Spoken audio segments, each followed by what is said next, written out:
Scott, the ambidextrous organization. We have read a lot about it. A lot of people talk about dual transformation. There's been a lot of books written on the ambidextrous organization. Can you elaborate a bit more, Scott, on your experience? Why and how do we create this ambidextrous organization? Yeah, thanks. I mean, Glenn, this really became popular material around 2004 when a couple of people at Harvard started to study companies, and they said the most successful companies are the ambidextrous companies. And so, first of all, I want to be clear what that is. It's the ability to have the explore and the exploit going on at the same time. That's what they mean by ambidextrous. And very few organizations have those capabilities because they're really different. So if I'm in a big corporation, I generally do very well if I'm great at the exploit.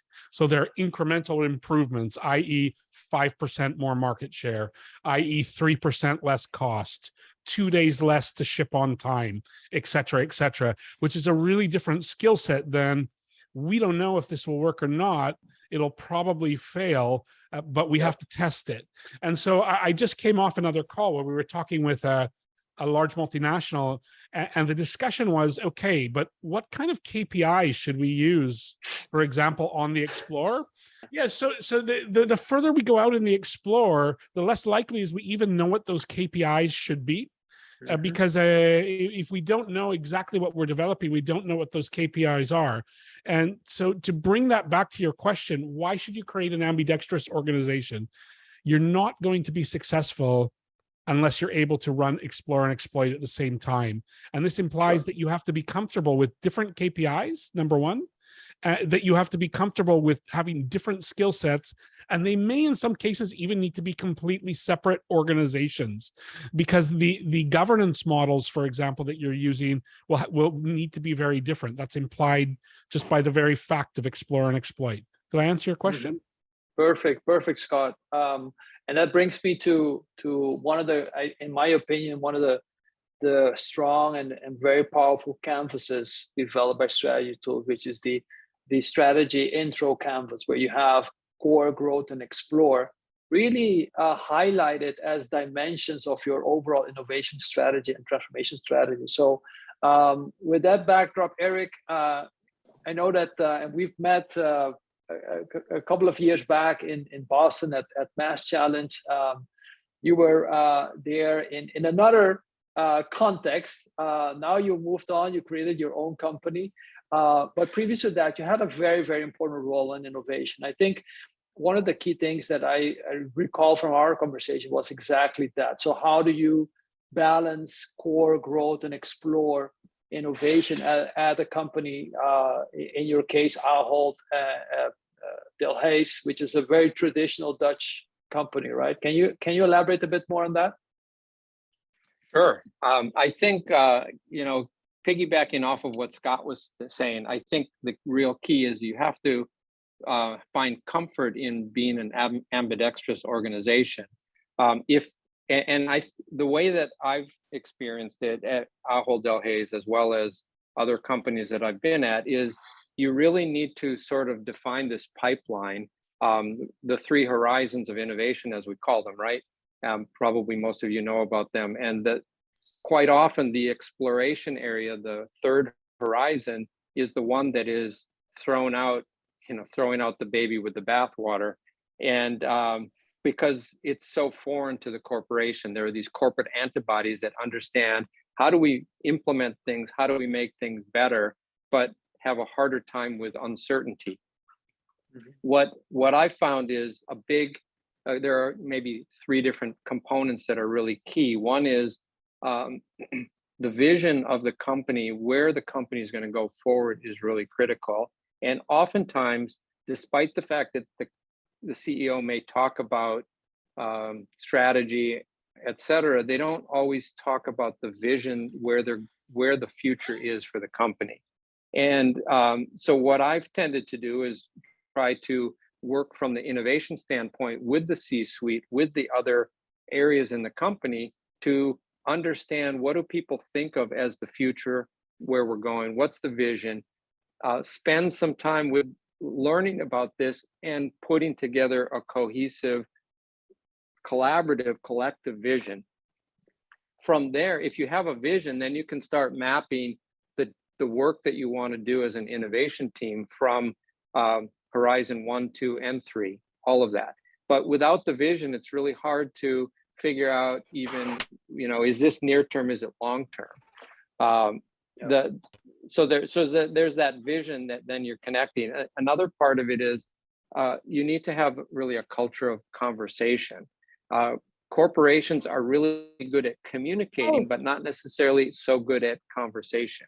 So there's a corporate message that gets disseminated, distributed through meetings, town halls, email, newsletters, things like that. But that's generally a one-way channel. And it's really critical to find out what everybody's doing at all levels of the organization. So having a top-down, bottom-up, cross-pollinating conversation culture is really important. And I think most of us can relate to even hanging out at the water cooler and having these conversations that you have some renewed energy or renewed perspective, even on the small piece of work that you may be doing. So I think those are a couple of things that are really important, is that vision and the conversation.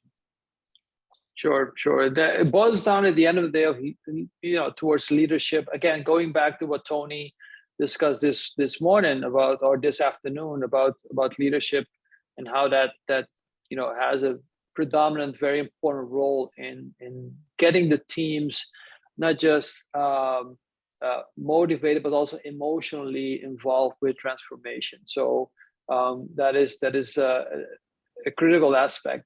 So Esther, just like me, you also got very much involved with strategy tools at a very late stage in your career, right? If I may say so. I was a strategy consultant for many years. I haven't seen the likes of the tools and the richness of the different canvases and guidebooks and what have you, all those assets.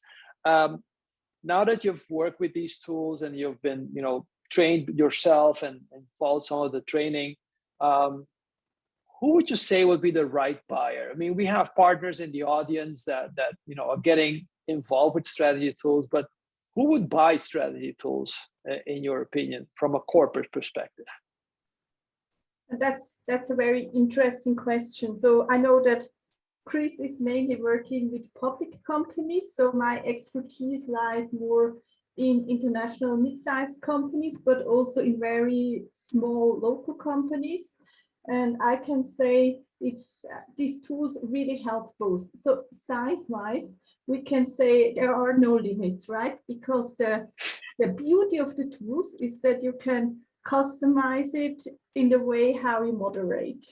So pick the right toolbox for every company. From the buying center or from the buyer's perspective, I am talking mostly to owners. So in the mid-sized companies, mostly the owners have this sense of urgency that transformation is needed, but sometimes they do not know how to start. And conversations very frequently start with digital transformation, and then it comes more, but digital is only one part of it. You need to think broader. What are your industry shifts? And then you can come there. But it's not only the owners. Sometimes it's also CEOs and CSOs. They get the expectations from the board. So you should change mainly its EBIT or sales targets that just cannot be reached with the core. And then the transformation comes like that. And there's really the need first to get clarity on what to do. So transformation to journey to design, how could it look like for us? And the next step is then really accompany this company. Another buyer type I am really very frequently contacted are actually chief transformation officers. They are tasked to transform. They basically have an idea what they want to do, but they feel like talking to a wall. to the middle management, and they see the C-suite might buy in and they might know what to do, but people are just not skilled enough to really put it into action.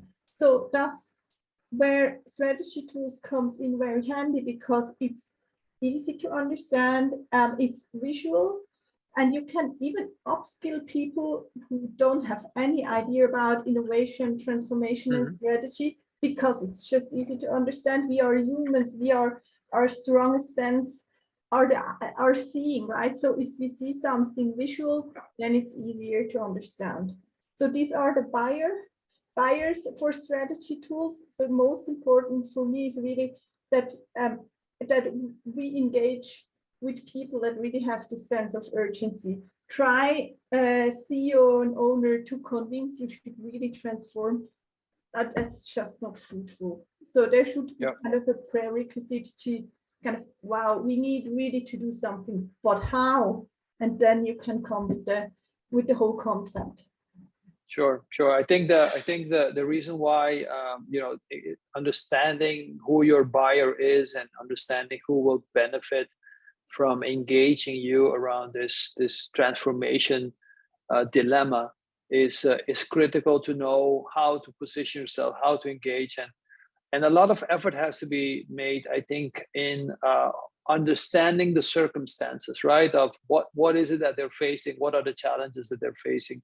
And that brings me to you, Eric, going back to the notion that to innovate is human, right? Any human being wants to do things faster, better, easier. We don't want to keep on doing same repetitive work. However, we do see organizations more and more focusing predominantly on incentivizing, playing by the rules, staying within the confinements of the processes and procedures and systems, and don't rock the boat too much. Those are companies that obviously are not innovative, and it boils down at the end of the day to change management, right? So how do you create an organization that embraces change, that are comfortable with feeling uncomfortable? I mean, that's probably the biggest challenge, but I think you need to definitely put it out on the table and discuss it. You need to ask, what is innovation to you, to different people? Because the CEO may have a vision of what innovation is, but the corporate innovators may have a different vision. And if we get it all out on the table, we can start to put it together into a common definition.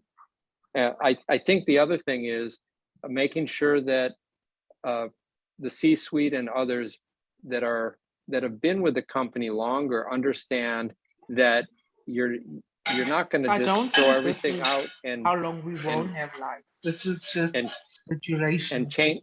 Sorry, somebody. I think somebody's yeah. I think he went back on.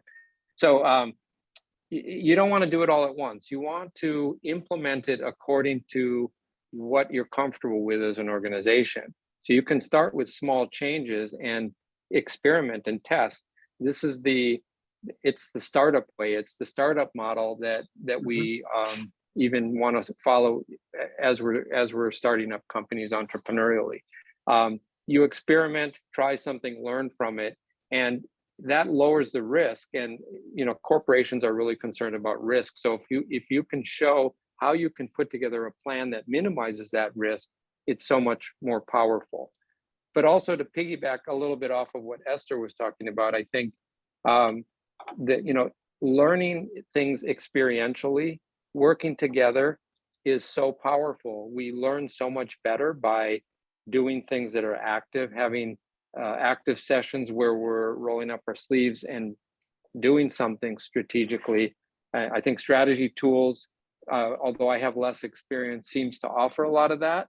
And in addition, just anything that you can do to get things to be more active and doing is really going to help you understand that it's not going to be as risky as you might perceive otherwise. Thank you, Eric. Scott, you want to comment anything on Eric's reply there? Yeah, thanks. Actually, I'd like to comment both on Eric and Esther's if I can. So I'm going to go Of a course. little bit Go ahead. backwards. Yeah, thank you, Eric. The one thing that really resonated, well, a lot of things resonated with me, but so important is this aversion to risk in large organizations. And I've actually, in discussing with some CEOs and senior executives, they're more interested, for example, in the reliability of or vision of the profit than they are in increasing it. So if you come to them, you can say, listen, we might get 18% uplift.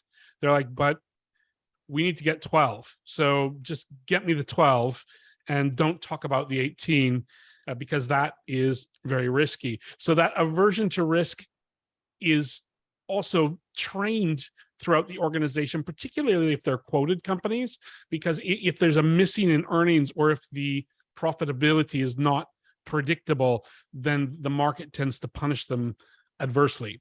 And so this is where I think this risk aversion starts from. I just want to bring up one little point that Esther made that I thought was really important.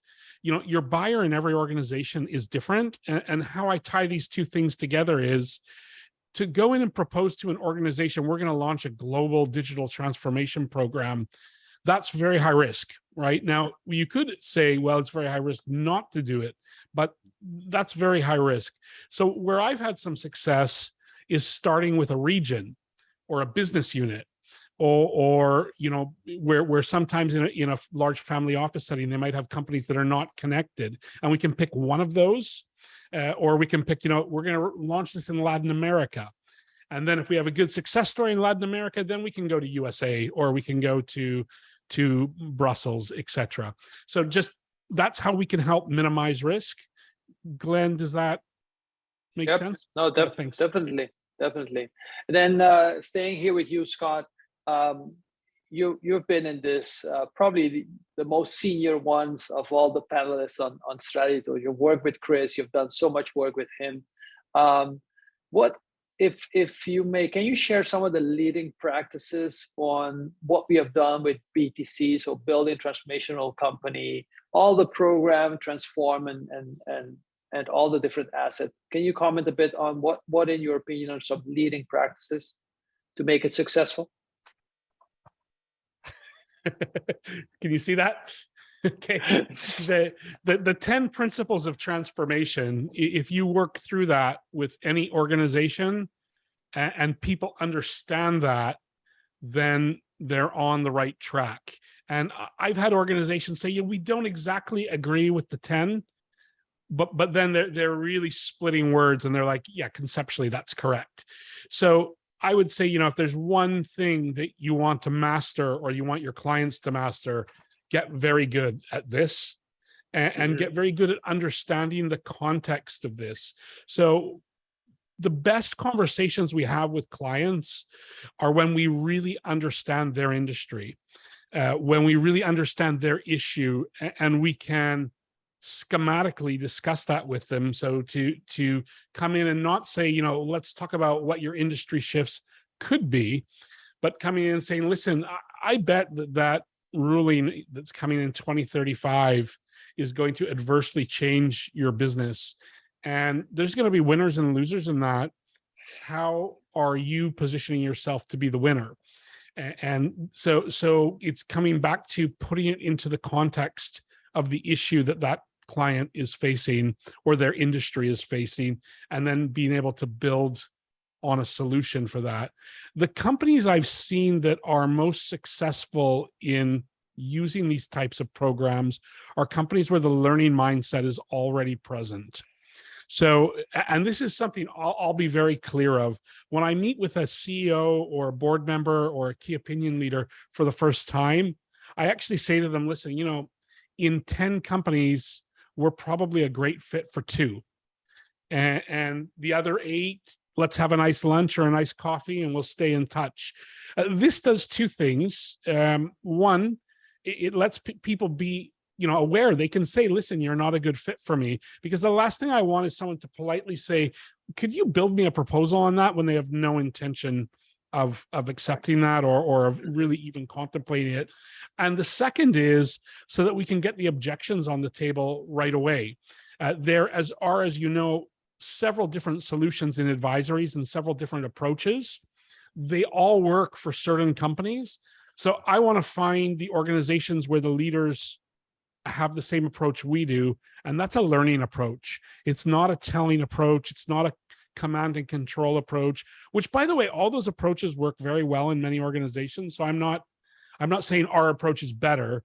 I'm just saying our approach is better for what we do and what we do with our clients to get big results. Yep. Perfect. Thank you, Scott. Yeah, it's all about the beginner's mind, right? Having that beginner's mindset, if you will, definitely opens up this notion that transform is indeed something that you experience. And, it's not a project per se, multiple things that have to take place. Going back to you, Esther, we are now seeing strategy, transformation, innovation, all these things starting to come together.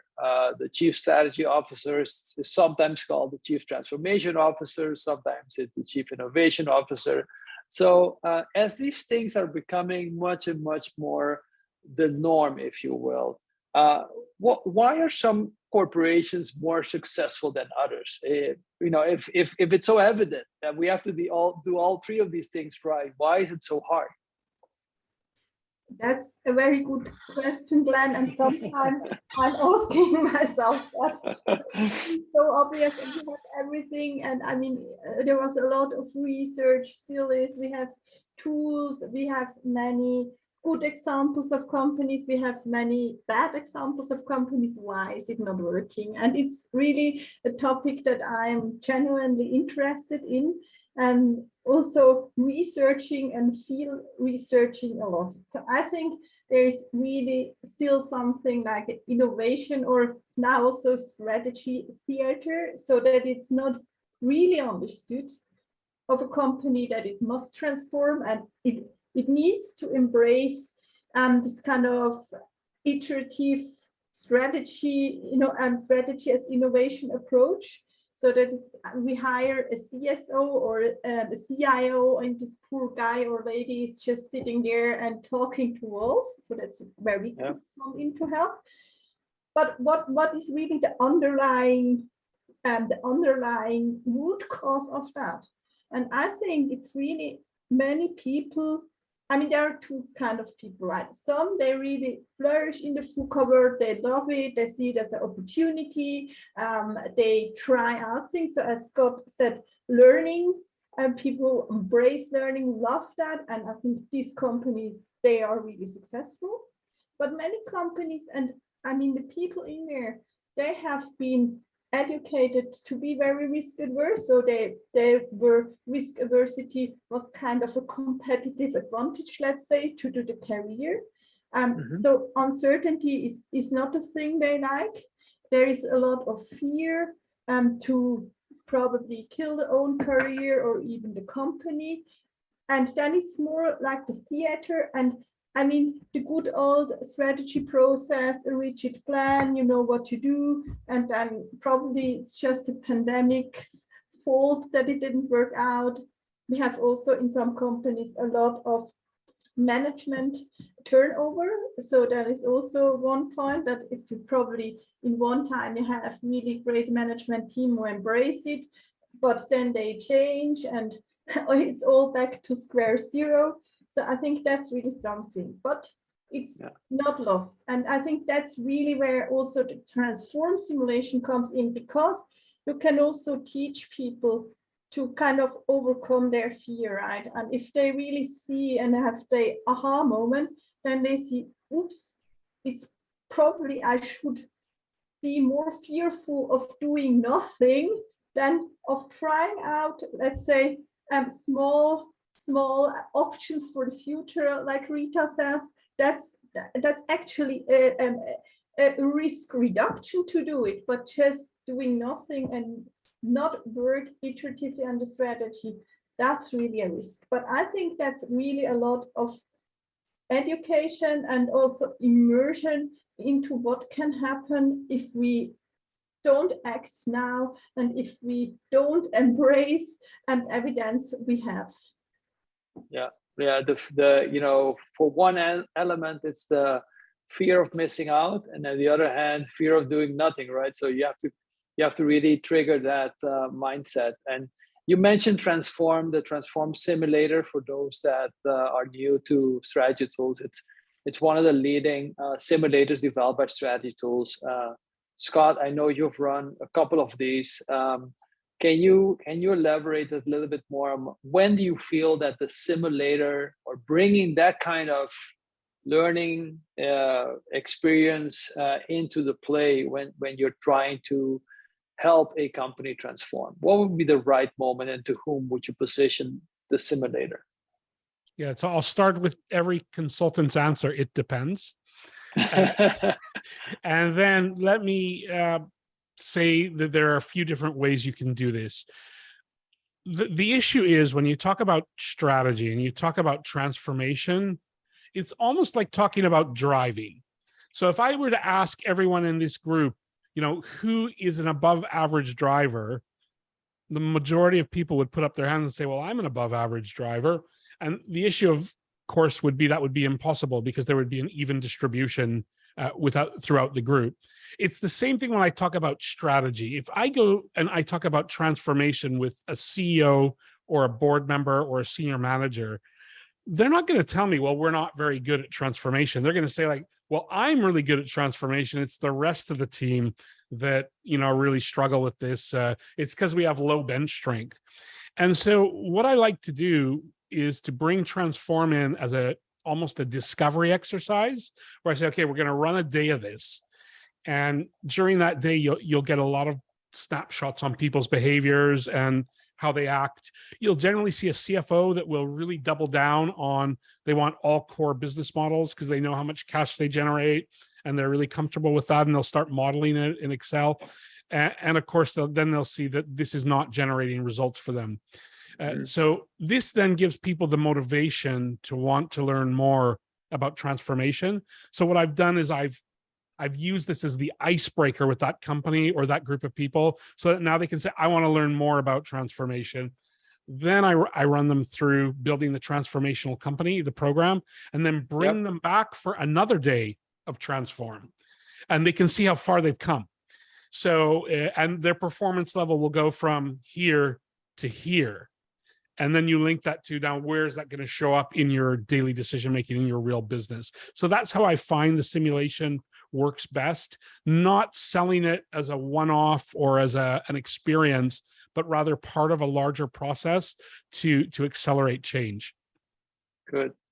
There's some, by the way, guys, if you have any questions you want to ask, feel free to write down the chat. It's open. We have I know that Dietmar, my good friend Dietmar, just asked you a question, but Scott, you were so graceful to handle that, so that's fine. It had to deal with KPI, so everybody can see the reply there. And then Pex Clara, I think Pex, you're based in Colombia, if I'm not mistaken. So Pex has a question on, he's pretty new to strategy tools, and his question really is, what are some of the frameworks and guidebooks that he can use to get started? And if I may, and then Esther and Scott can jump in. One way I got started with strategy tools is really do the global coaches certification, which is really giving you the 15 most powerful tools that strategy tools has to get started. You will get a very broad understanding of what it is and the different components of it. And then you can choose a track, right? You can go like I did. I went the BTC track, which is a building transformational company. That is predominantly what we're talking about today. But there are other tracks such as cluster, scale-ups, and now fund.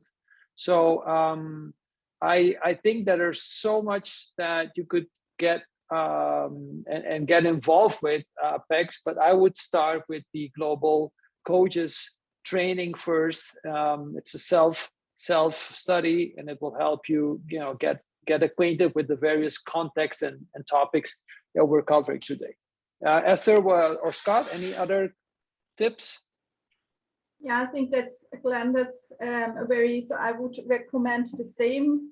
I think that's where we met actually, Glenn. Yes, And yes. even like moderated evenings, so you can either have it completely self-paced or then in a group, which is nice because then you have already the networking and people that can help you. And see, Glenn and I, we frequently talk together. I think really for really the risk aversity part, I would use the Core Growth Explorer, because there you really can see that you need these small bets in the future. The core one day will completely vanish. And if there is nothing, then the company will vanish with the core. Yeah. Another one that comes to mind is the 10 principles of transformation, which is really the overall framework that help a company understand where they are on their journey. It's really the foundation of whatever comes out of the BTC program, because at the end of the day, you start with making an assessment, a diagnostic of where you are on that journey, and you kind of plot what are some of the capabilities you want to improve during the course of time. Scott, any other framework that comes to mind to get started with? Get this conversation more started? than a framework, and we've run through this in some of the live sessions, is to work on storytelling in a way that it can really emotionally connect with the audience. So I'll give you a 10-second example of that. I was working with an organization, European based, and they really needed to get their American expansion going, which was quite risky from their point of view. And the board was against it because the board was saying, I don't know, it's a lot of money. US isn't stable. There are many things. And so we just simply told a story. We said, okay, let's say you do nothing, which is in your mind, the less risky option. Your competitor is building a US factory, and your competitor is building a US engineering team, and your competitor is already hiring in major American markets. So what do you think will happen to your business that's coming from North America today as this competitor brings this all on stream? Are your customers just going to say, we're delighted, we're happy to work with Europe? Or are they going to say, hey, all of a sudden I have all these resources literally in my backyard, and they're people I know and trust. What's going to happen to your business? Mm-hmm. And that is the moment, the flashpoint of let's do something, as opposed to, yeah, let's look at this in 3 months, 6 months, etc.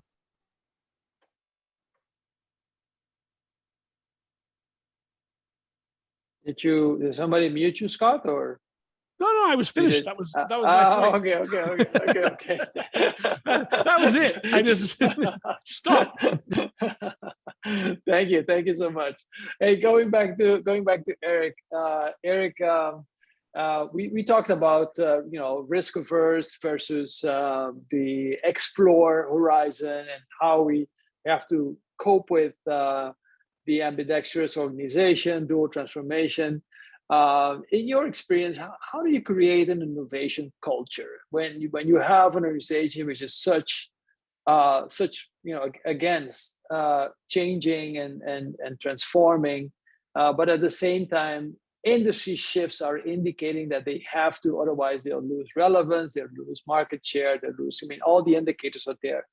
The writing is on the wall, right? That the end of times are nearing and fast. But at the same time, they keep with this notion that we incentivize people for staying within, again, the what works and what has worked and what has brought us success. How do you address innovation culture and changing that or creating that? Yeah, I think to kind of go back to what Scott was doing, he told a story where he asked a question. And I think asking questions is a really important part of it. It's too often we want to solve problems, and we come in there and we might say, this is what we need to do in order to be competitive, but it's not always well received. Whereas if we start more of a Socratic method of asking questions and thinking more like design thinkers, where we can empathize with the leadership within your company or the company that you're working with, then there's typically more receptivity, and you're going to learn and understand where the biggest pain points are, where the desires to go are, and it's going to help guide you a little bit more, maybe more down a more successful path. It also then creates this culture where people are more collaborative and they're listening to each other, and that's really important. And it's really important that you have that diversity and inclusion where you're allowing everybody to participate and have a voice. You know, and I think some of this is learning the personality profiles of the leadership and the people that are going to be making things happen. Because if you say one thing to somebody that's more of a operational oriented person, it might come across very differently than if you say it to a leader that's more sales oriented. And that's some of the dynamic that we often miss. It's not one message for everyone. It's the right message for the right person, but we won't know what that is unless we're asking the questions to get to know them better. Yeah. No, definitely. Go ahead. And just one other quick thing is, innovation theater gets a bad rap all the time, because the concept being we're talking a lot and we're making a show, but we're not actually doing anything. But I have found that adding some innovation theater helps with the culture, because people need to get excited and enthusiastic. It's just a problem when that's the only thing that you're doing. But adding a little bit of fun and you know, hackathons and other events can really help with the culture. Sure. And the other thing that I've seen, at least on certain businesses, certain corporations, that they want to get this startup mentality, you know, that vibe going on in their organization. They create, you know, co-working spaces. They create collaboration spaces. Any of you guys have any experience with that idea of bringing startups and then having them kind of contaminate, if you will, on a positive side, this notion of innovation and drive and willing to take risks?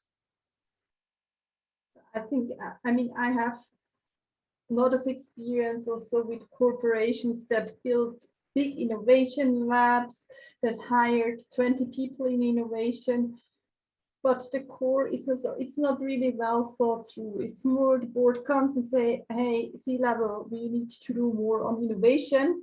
We have a budget of $5 million, do something, and then they build all this stuff. But that's really not what it is about. I mean, it's really about going into that and design and think about how can we really structure innovation for our company. Some are ambidextrous and more situational, so that person can do both, exploit and explore at the same time. Mostly this is not working, so it's more like structure ambidextry that we really separated. But really the mindset and also the measurements, the KPIs, everything needs to be thought through. Also the idea of, do we integrate it? If you have corporate startups, do we integrate that into a business unit? If they have scaled, for example, if they reach double-digit million sales, or do we let them independently flow as their own companies? And these are very, let's say, uncomfortable design thoughts that a C-level team or a board must go through in order not to kind of fall into the trap of innovation theater.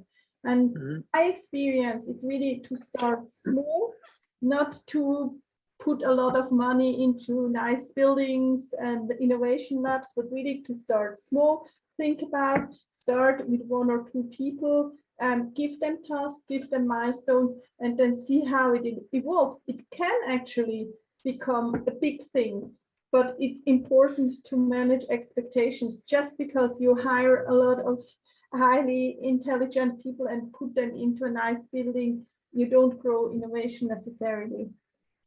Yep, that's a very, very good point. Scott, or you want to add something there? Yeah, just quickly to support what's already been said, you need to have a way to integrate this into actual results. And I was working with a company and their competitor leapfrogged them with a new technology, and they did it spending a lot less money than what the company I'm discussing spent. And the question came back as why? You know, what happened here that was so different?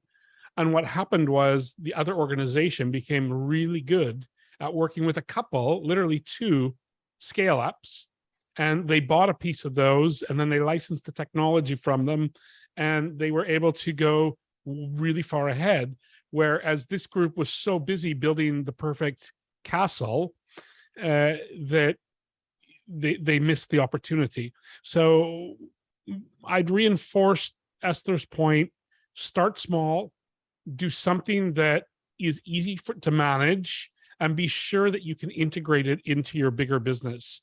It's that integration piece most people miss. They'll buy a company and then they'll be like, oh, well, we bought that, so now we'll just leave those guys alone.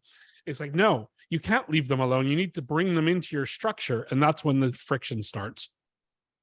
And the other side of that, Scott, is that sometimes the company goes the opposite way and they say, okay, we bought this company, now we're going to spend the next 2 years integrating them and then losing the value of the company that they bought.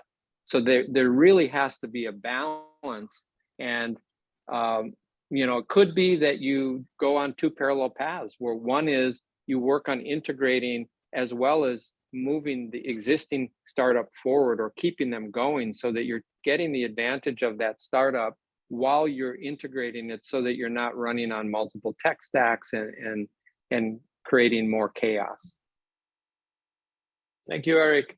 Well, we're getting close to the end of this panel.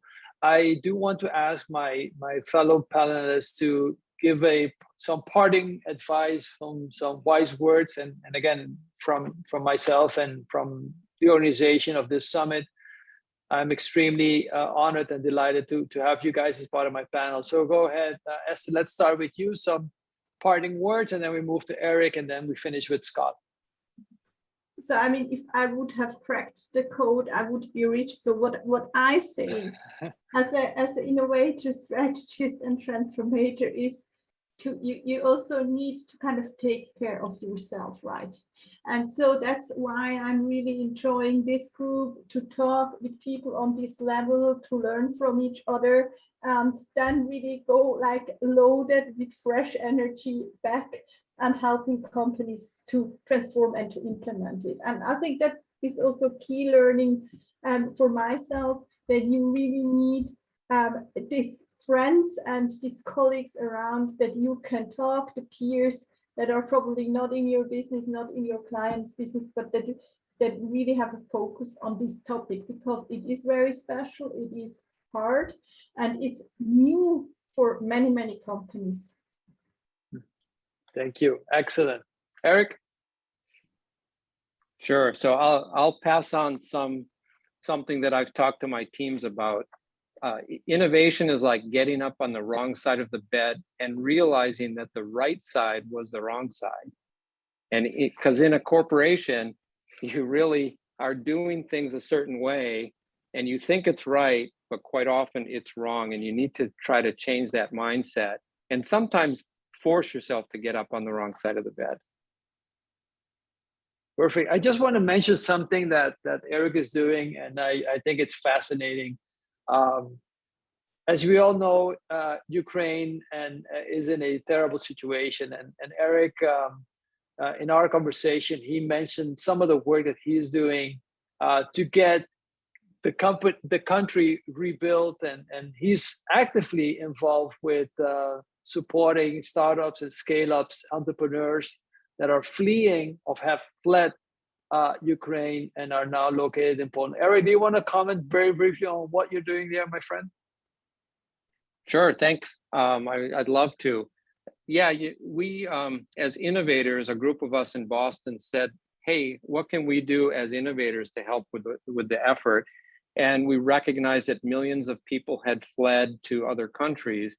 So we started down this design thinking process we went to Poland and we interviewed Ukrainians that were displaced. And there were, by the way, roughly 3 million that are displaced in Poland alone. And just asked them questions, empathized, tried to get to know their problems and their needs and their situation. And our goal is to try to find ways to get them more independent. Now, as an immigrant, if you go to another country, you know that you need to get a job, learn the language, all of that. But we have this huge scale problem of millions of people that are displaced seeking the same thing all at once. So, so we've developed this initiative, we call it Innovators for Ukraine, and we're collaborating across 3 countries, the US, mostly in Boston, Poland, mostly in the Wrocław area, and in Ukraine, and trying to help people find work, help companies hire Ukrainians, help people create startups. And it could be joint ventures between Poles and Ukrainians, or Americans and Ukrainians and Poles. And we've made a dent. There's a long way to go, but we're following Margaret Mead's quote, which says that a small group, you'd be surprised what a small group of people can accomplish. In fact, no change ever happened except when a small group did it. I'm not getting the wording exactly right, but we've started and we're moving forward. We've got a lot of partnerships, and I posted a link. You can read a little bit more. And if anybody's interested in joining our initiative and helping out in whatever way you can, just please let me know. Sure. Thank you. And thanks for doing this, Eric, and wishing you best of luck. So let's finish with my dear friend, Scott Newton. Scott. Thank you, Glenn. What I'd say is think carefully about how you can make a change in the company and start from that point of view. So a lot of times when I start working with an organization, we won't even use the words strategy or transformation or digital. We'll just start with a simple premise. More people should have access to our product when they need it at a price they can afford, or more people want to use our service and they're not finding us because, and starting from this simple premise of, what's the real root problem that we need to solve? And then later we can get into the language, etc. Because too many times in organizations, when someone hears, here comes another group of people with a digital transformation program or a strategy program or an innovation program, their default reaction, and I agree with them, is we can outlast these people too. And so, we want to get away from that. And let's really think about what's the customer need and how do we help solve that need, whether it's an internal customer or an external client. That's my recommendation. Perfect. Well, thank you so much, everybody, for joining, for participating, my fellow panelists. This has been amazing. I think we can go on for another hour with all the wealth of experience that you guys have. So on behalf of Strategy Tools and everybody, the organizers of the event, thank you so much. Thank you guys for doing this. And I think we can go back to the session, right? Okay. See you all soon. Thank you. Bye-bye. Thank you. Thank you so much. You're welcome. Bye-bye.